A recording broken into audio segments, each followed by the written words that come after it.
Dalam Bapa dan Putra dan Roh Kudus. Amin. Allah yang penuh kasih, terima kasih. Kami Kau sadarkan kembali bahwa kami adalah orang-orang berdosa, orang rapuh, orang yang lemah, orang yang tak berdaya tanpa Engkau. Bantu kami ya Bapa, seperti Paulus menyadari diri sebagai orang yang sangat berdosa. Semoga kami disadarkan kembali akan kenyataan akan keberdosaan kami di setiap tahapan kehidupan kami. Kami juga mohon bantuan Bunda Maria yang suci, yang murni, yang tanpa noda, membantu kami untuk berjalan mengikuti putranya Yesus. Berkat bantuan kami kuat. Berkatilah kami semua ya Bapa, demi Kristus Tuhan dan pengantara kami. Amin. Saudaraku terkasih dalam Kristus, hari ini saya mengutip kata-kata dari Santo Paulus bahwa surat Paulus kepada Timotius, kepada murid yang ia sayangi dan ia cintai. Hendaklah kamu tahu bahwa Yesus datang untuk menebus kita dari segala dosa-dosa kita. Dan di antara orang yang berdosa itu, akulah yang paling berdosa. Tetapi justru karena aku paling berdosa, maka Tuhan mengasihani aku. Saudaraku terkasih dalam Kristus, sejauh mana kita mengakui, menerima, mengerti, memahami bahwa kita sungguh-sungguh berdosa. Kita memiliki kelemahan, kerapuhan yang seringkali menjadi dasar bahwa kita melakukan dosa, kemarahan, kesombongan, kemalasan, iri hati, cabul, serakah, kikir. Dan itulah yang menjadi dasar kita harus menyadari sungguh-sungguh. Ketika kesadaran akan keberdosaan, kerapuhan itulah yang membuat kita bersandar kepada penyelamatan Yesus Kristus. Karena itu dalam tradisi kita ada doa singkat yang selalu diulang-ulang. Dikatakan, Tuhan Yesus, kasihilah aku orang berdosa ini. Tuhan Yesus Kristus, kasihilah aku orang berdosa ini. Karena itulah saya menganjurkan di hari-hari ini, di saat-saat ini, kita mendaraskan dan atau merapalkan doa singkat ini. Tuhan Yesus, kasihilah aku orang berdosa ini. Sekali lagi ketika kita menyadari keberdosaan itu, tidak berarti kita akan menjadi lesu, menjadi tidak berdaya, tetapi justru keberdosaan di dalam Tuhan. Nanti Tuhan akan kita bersandar hanya kepada Tuhan. Bersandar pada kerahiman, bersandar pada kemuliaan, bersandar kepada kekuatan Tuhan. Dan itulah juga dalam doa Koronka, doa kerahiman ilahi. Sabda ini yang terus didengungkan kepada kita. Yesus yang mengorbankan nyawa, mengorbankan hidupnya untuk menyelamatkan kita dari dosa. Semoga saudaraku terkasih, kita seperti Paulus paling tidak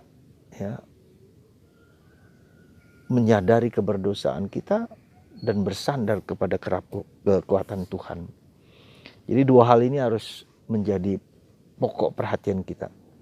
Keberdosaan kita, tapi dalam keberdosaan kita itu seperti Paulus, Tuhan berbelas kasihan mengasihani dia dan kita semua. Nah, itulah juga yang menjadi fondamen, dasar dari bacaan Injil hari ini. Di mana Yesus mengatakan bahwa pohon yang baik akan menghasilkan buah yang baik. Tidak mungkin pohon yang baik akan menghasilkan duri atau pohon yang tidak baik dan seterusnya. Demikian pula ketika pohon yang tidak baik akan menghasilkan juga buah yang tidak baik. Suatu simbolisme, suatu perumpamaan yang mengatakan kepada kita, pertanyaan kita, apakah kita sungguh-sungguh merupakan pohon yang baik? Seluruh diri kita, seluruh tubuh kita, seluruh raga kita, seluruh pikiran kita baik semua? Juga tidak. Nah, kerap kali kita tidak hanya menghasilkan buah yang baik, tapi juga buah yang tidak baik, banyak hal. Jadi kita itu kombinasi dari tidak seluruhnya menjadi pohon yang baik, tetapi juga pohon yang baik, yang setengah baik, katakanlah dalam perumpamaan lain Yesus mengatakan seperti tanah yang ada batu-batunya, yang ada duri-durinya, yang ada sungguh-sungguh batu, ya tidak ada tanah sama sekali. Bisa juga keras kepala, orang yang sombong, orang yang angkuh. Nah, saudaraku terkasih dalam Kristus, mari kita menyelidiki, memahami sungguh-sungguh bahwa kita adalah pohon yang tidak seluruhnya baik, ya, tidak seluruhnya jahat juga, tapi merupakan kombinasi antara kebaikan dan keburukan dalam pribadi kita masing-masing. Nah, disitulah kita melihat kehendak kita untuk menjadi lebih rendah hati, ya, untuk terus-menerus mengakui keberdosaan, menjadi lebih rendah hati. Nah, di saat seperti inilah kita bisa melihat Bunda kita Maria yang suci, yang murni, yang tanpa noda. Demikian juga dalam pribadi Santo Yosef, ya, ketulusan hati, kerendahan hatinya, ya, di mana tidak lagi dia berfokus kepada dirinya dalam Injil itu, karena itu dia diam, dia hening, karena yang berpusat di situ adalah Yesus. Demikian juga Bunda Maria, yang berpusat di situ adalah Yesus, bukan dirinya. Nah, itu kita lihat dalam perkawinan di Kana.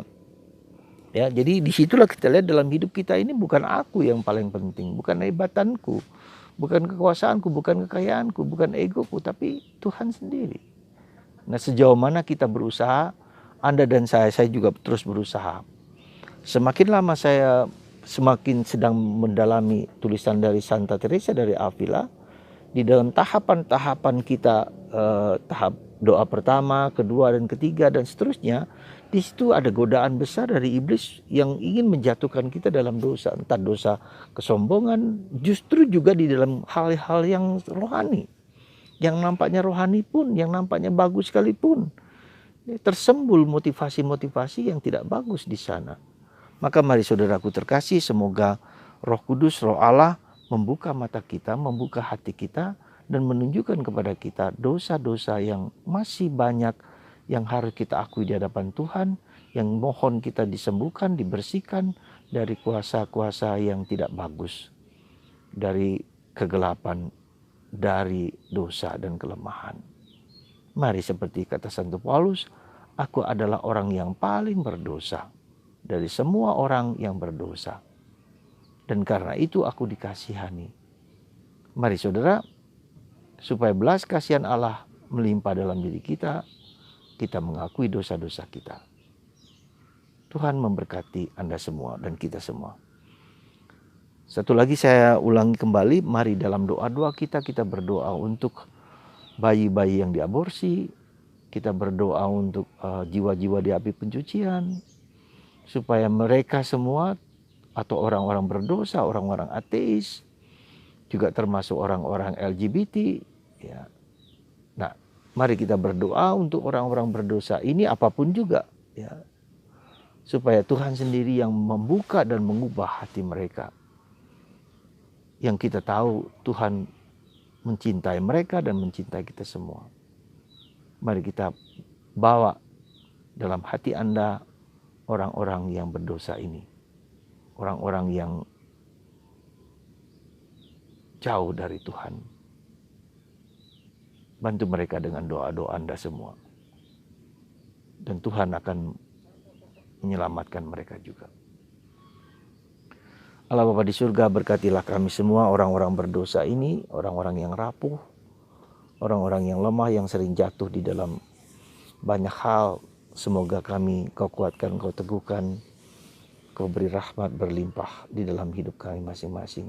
Tuhan, ampunilah segala dosa-dosa kami semua, berkat kemurahan dan kerahiman-Mu, dalam nama kuasa, dalam kuasa, dan dalam nama dan kuasa Allah Tritunggal Maha Kudus, berkat Tuhan Bapa, Putra, dan Roh Kudus. Amin.